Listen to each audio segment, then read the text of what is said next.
శ్రీరాముని పేరు వినగానే మనకు ఆంజనేయ స్వామి గుర్తు వస్తారు. అలానే ఎక్కడ రామనామం వినిపిస్తుందో అక్కడ ఆంజనేయ స్వామి ప్రత్యక్షమవుతారు. అలానే ఎక్కడ హనుమ ఉంటారో అక్కడ శ్రీరామచంద్రుల వారు తప్పక ఉంటారు. రామాయణంలో రాముడికి ఉన్న ప్రాముఖ్యత అక్కడ హనుమకి కూడా ఉంది. రాముడిపై ఉండే భక్తికి, ప్రేమకి, విధేయతకి ప్రాణం పోస్తే ఆ ప్రాణానికి హనుమంతుడి రూపం అవుతాడు.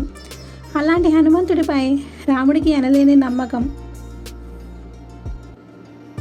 వారిది సోదరులకు మించిన స్నేహానికంటే విలువైన తండ్రి కొడుకుల సమానమైన బంధం.